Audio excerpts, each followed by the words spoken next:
Welcome to Caregiver Connection, another episode bringing you valuable content to our family caregivers at home.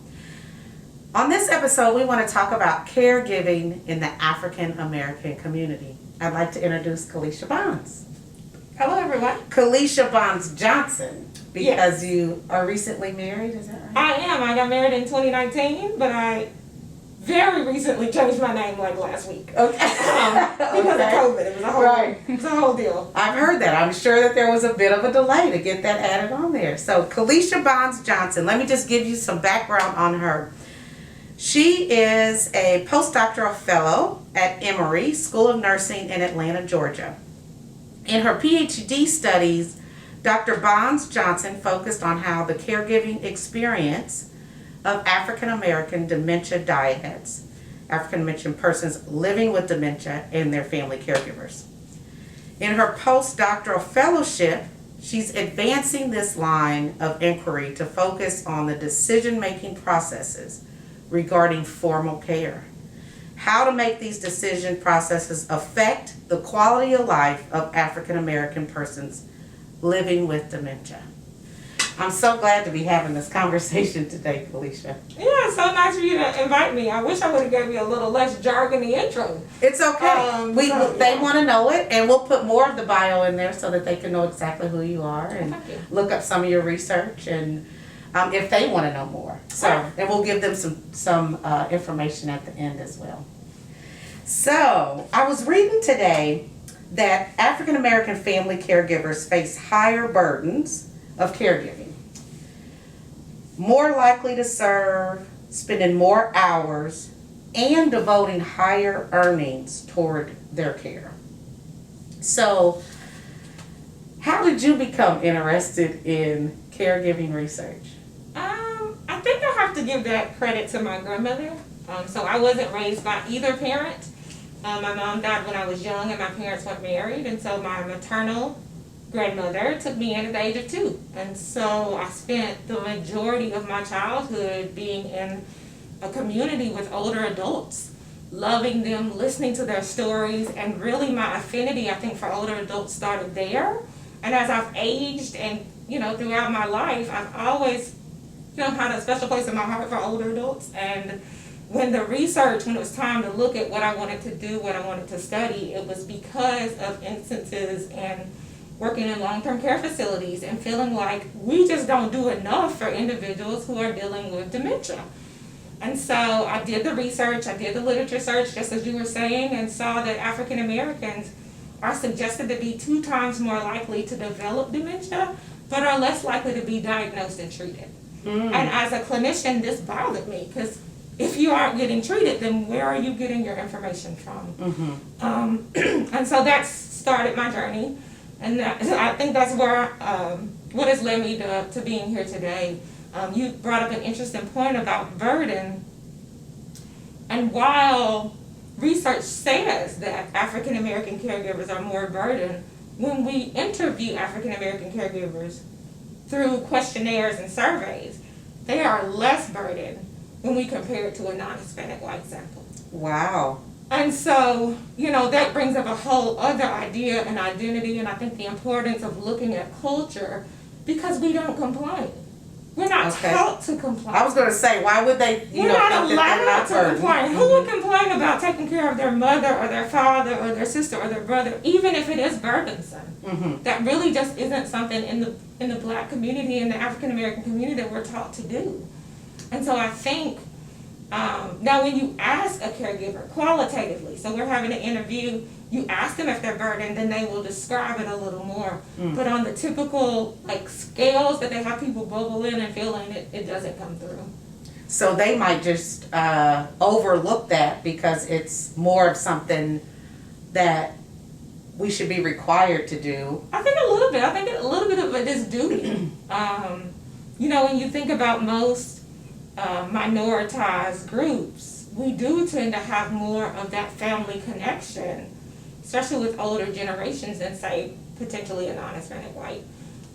family. So that actually reaches all different types, all different cultures, I think it has ethnic the backgrounds. potential to. So why African Americans? If I'm being completely honest, I often say I'm the black girl doing black research.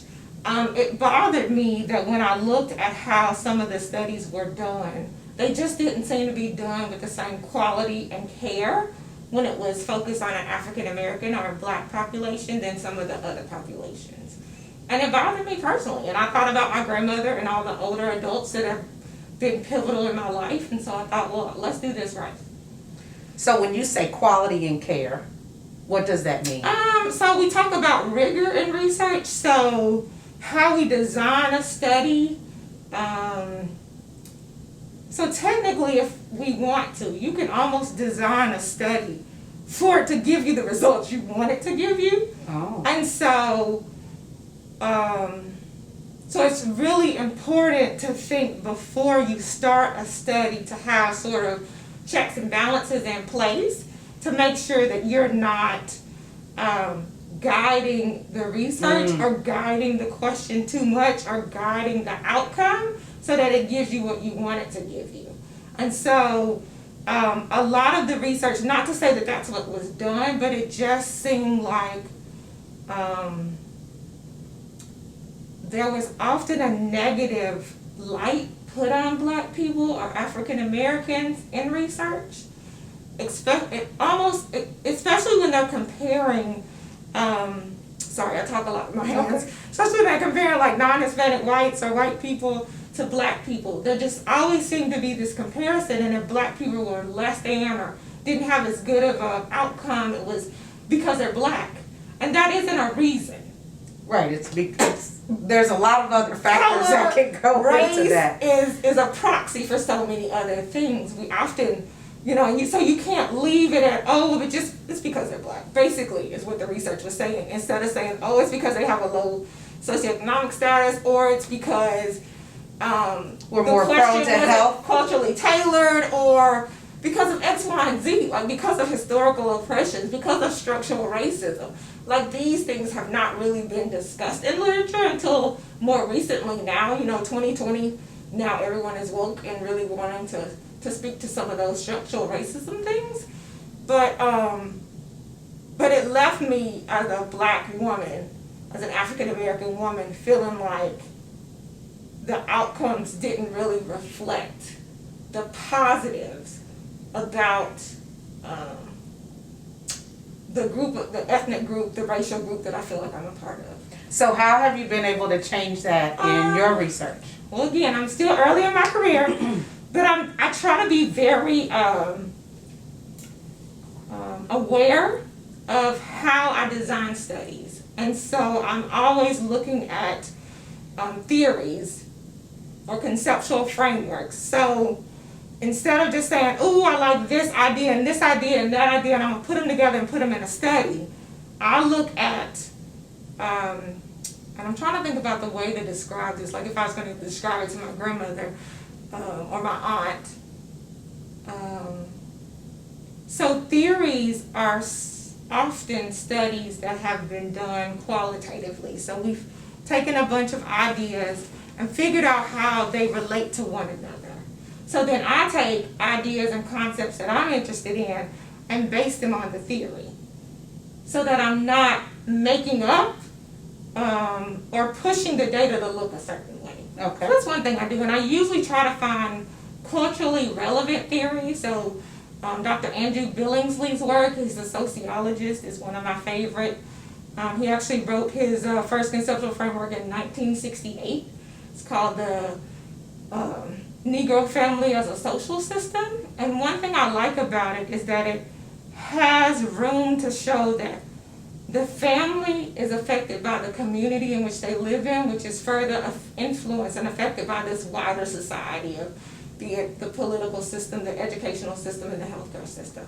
And so all of these systems sort of work bidirectionally.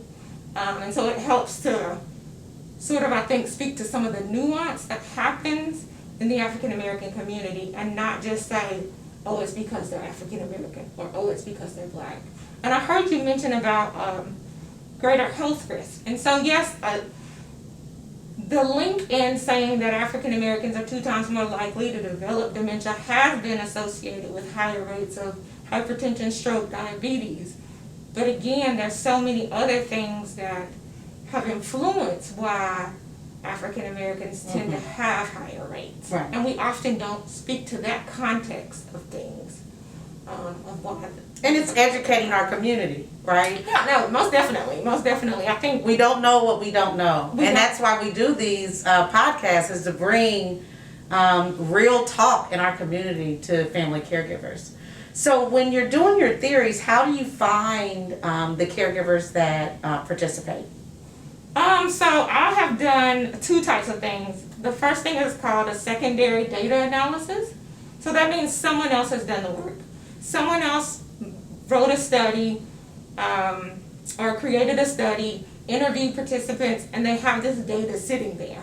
And they allow you to go in with a new lens, new eyes, new question, and analyze their data or reanalyze their data. And so there are. Well, that's very neat to get a second. It's like getting a second opinion, right? Because when you change the lens, it can really change the outcome. Yes. Had it not been, I was getting my PhD in Portland, Oregon. There are not a lot of Black and brown people in Portland, Oregon, and so I was grateful to receive a secondary data analysis from Dr. Carol Whitlock. She's out of the Benjamin Rose Institute in Cleveland, Ohio. And so I was able to take her data, reanalyze it with questions that I was interested in, and use it as my dissertation work. So the other idea is primary data collection, which is where you, as the researcher, come up with the question, write the study, and then you are actually leading the recruitment. And so that is what I'm hoping to do in July. Okay. So I wrote a grant to the National Institute on Aging. And it received a favorable score, but it's too early to determine if they'll have funding for it or not. Okay, well, we'll stay hopeful that it will. Yes, please, hopeful and prayerful and fingers crossed and toes crossed and whatever else we cross. Yes. So, what have you learned so far that can be valuable to our family caregivers that are listening today?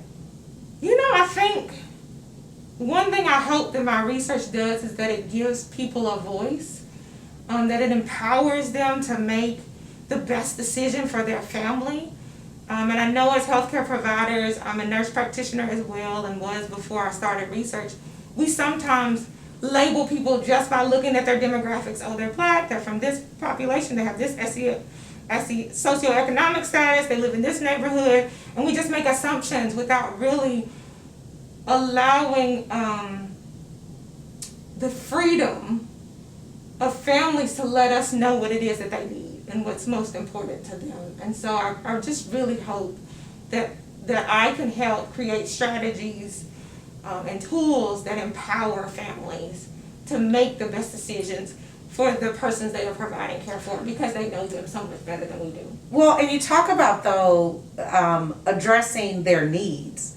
And a lot of times, as you said, first of all, one thing that we've ran into is people don't think that they're caregivers a lot of times. That's true. So that's one thing. That's one obstacle we need to cross, is people don't think they're a caregiver, when you can be a caregiver by just providing emotional support to someone. True.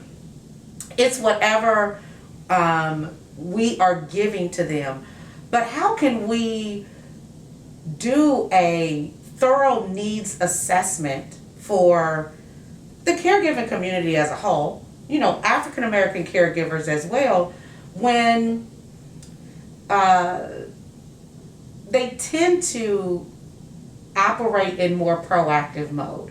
And what I mean by that is, I operated an adult daycare center for almost 11 years here in the Gwinnett County community. And a lot of times caregivers would come in crisis mode, which is why we changed the center to support family caregivers, because we want them to be, first of all, keep their self-care a priority, because if you're not caring for yourself, how are you going to care for anyone else? But then two, be proactive in their loved one's plan of care and not waiting till something happens. So it's like, what could we do as a community to draw out the needs when people aren't voicing what the needs are, or not even know what the needs are? Right. I don't know if I have an answer for that. because that's a tall order. But I do think you bring up a good point, because a lot of times people don't know that there are resources for their needs, because if they knew, then it's like, yeah, I would tell you I had this problem if I knew that you had a solution. The other thing I think, and one thing we're still working on, is the terminology of what to call people who are providing care for someone. So is it caregiver, is it care partner? I mean, it's gone on and on and on, and I think that could be the start of a needs assessment right there. What do you consider yourself? Right, like, and at the end of the day, I'm a psych nurse practitioner, and so I was one of those people that I cared less about the right terminology, and it was more about, what do you want me to call you? I can work with that. Yeah. If you want to be caregiver, we can call you caregiver. If you want to be care partner, we can call you that. If you just want to say I'm the spouse or I'm the daughter, we can work with that. However, when we're writing research journals, I tend to like for us to have more of a specific term, but I think on the one-on-one we can deal with that. But when it comes to meeting people's needs, I think you bring up a really good point. I don't know if we have any great needs assessment tools that have been created or that are used in practice. And so where my research is focusing is more in the outpatient setting. So before you're needing urgent, emergent care, when you're seeing your regular primary care provider, are there things that you wish as a family that you all were on the same page about? And are there certain things that you wish the providers knew? And so that's where I'm hoping to start my work, and then maybe it will trickle into the community at some point. But we'll stay hopeful for that too. I wanted to mention a quote that I saw in the AARP magazine that said, many people will spend more of their time and resources caring for an aging parent than they did raising their children. I believe it. Now, as a mom myself, I can understand the undertaking it is as a parent. But to imagine flipping that and doing even more of that is really setting people or putting people in a position where self-care has to be a priority. It does. I love one of those quotes where it's like, you can't pour from an empty fountain or cup. You can't. Like, if you are empty, you can't pour into someone else. It's just not possible. And so we often don't, I think caregivers often don't know how to replenish themselves because they're constantly thinking about that other person. My research, as I was mentioning, this newer study is focusing specifically on adult daughter caregivers. Okay. And what are you hoping to, with the outcome of that research? So I'm hoping to create an intervention or a tool or a strategy or some sort of an educational program that helps empower these daughters as they're navigating the healthcare system. Okay. To be able to get the needs met for her. And that's, that was majority of the caregivers we saw at our adult day program. We had, a small percentage of spouses, but a lot of it, even if it was a daughter-in-law, not a daughter, the daughter-in-law had to take the steer, if you will, in the loved one's plan of care. Right. So how in your research can you add components or make sure that you are keeping caregivers self-care a priority? So we are actually asking questions about self-care. Okay. Because the other thing, so the reason about thinking about women, so there's been a lot of work kind of around this idea, especially in the Black community, around the strong Black woman or the superwoman schema. And Dr. Cheryl Woods-Gascon created a measure that looks at that because, if you're taught indirectly or directly that, the woman does it, you just do more, you care, you keep going, you make it happen for your husband, your spouse, your family, your partner, your mother, your daughter, you're constantly, and I say we've constantly sort of been reinforced, be it by society or our own families, to just wake up and put that cape on. We just keep going. And so, as a result, our health is failing us. And so, I actually made made a suggestion is one might be to take the cape off. When do we take the cape off? Is it okay to say I can't eat? And it doesn't have to be at night before the bath. It can be during the day. I'm taking the cape off. I'm going to let someone else take this for today. And have that shared brain power is what I like to call it, because we can't have it all. Yes, and that's the other piece, is that oftentimes in Black communities and African American families, it is more than one person doing it. But our healthcare system isn't necessarily set up to say, yes, bring in everybody who's a part of this decision-making process, and how do we get it, what do you want to talk about today? Like, that really isn't how it is set up. And so really thinking about strategies to empower these families is really the heart of what I'm doing. You know, as my grandmother continues to age, I think I'll have more of a role in her healthcare, and I'm a little concerned because it's much easier to be objective when it's not your family. Yeah.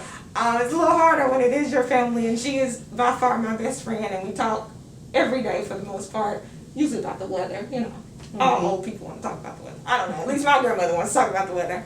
So does she live close to you? She's in West Tennessee, so she's about 6 hours away. Oh, okay. So there's other family there with my her. Aunt, and my aunt lives with her, and then my cousin lives next door. An adult cousin lives next door. So let me ask you, if it's okay to get a little personal. Sure. So being that you're on this side of research and trying to empower caregivers, one thing that we try to stress is that communication element with the family. So do you feel like you have a good communication structure with the other care partners in this situation? You know, if they listen to me, I'm still just niecey, or, you know, I'm the niece, I'm the little girl that my grandmother got at the age of 2. So sometimes they listen to me, and most of the time they don't. But it's okay. So, yeah. Well, you know, and you know, I will say, you know, they have put me sort of in charge. I'm her health power of attorney, and so they recognize that I do have a lot of experience in this, but as I continue to tell them, I can't make a decision in isolation. I think that will be very tough for me to do as it gets further along. And so I need to know what is important to you, Granny, and what do you value, and what is the reason you want to keep getting up every day, and what brings you joy, what makes you happy, because I can't make these decisions without having family input and kind of knowing what she wants. Like, I know that would be a lot on me and very taxing. And so, that's just being proactive. So, yeah, just having the conversation, and not just having the conversation with family, but like we talked about in one of our other episodes, it's having that conversation of the wishes of the person. So you just have an idea. And, you know, a lot of times we avoid the conversation because we just don't want to talk about it. But it's pretty much the inevitable. So hopefully as a community we can get a little bit more comfortable talking about it, just so we can fulfill people's wishes. Yeah. And again, just be proactive in there. No, I agree. I will say it's been interesting having these conversations with her, because I don't think she hasn't necessarily had to think about it, or at least had to voice it to, you know, the next generation. And so it's been interesting to see her kind of backpedal or not have as much to say, and sort of push a little to get, because, you know, it's a dance we do as older adults anyway, to get them to do anything. It's kind of a dance of, let me try this. So it's just dancing the good dance. Yeah, no, it is a little bit of a dance for sure, about trying to figure out how not to offend, but how to get the questions you need, and how to be proactive with care. Well, we've talked a lot about proactive and needs, and we would just love to hear from the community. How do they follow you, Kalisha? You know, I'm on Facebook as Kalisha Bonds Johnson. That's probably more personal page. And then for academic and research, I am on Twitter at Dr. Bonds Johnson. On Twitter at Dr. Bonds Johnson. So they can find out information, updates and things on your research, or you know, maybe even add some questions, or for sure. Send me a DM if you have questions or comments, as well as on Facebook. I am on Facebook a lot. You will see a little more personal information, so you'll see pictures with my husband and things like that. But I also share a lot of research studies that way, because I have a lot of followers I've had from living in Tennessee to Georgia to Oregon, and now back to Georgia. So. Well, we appreciate your time today, and I like what you said earlier of the Black woman in Black research, right? Yeah, I mean. Well, and we need more.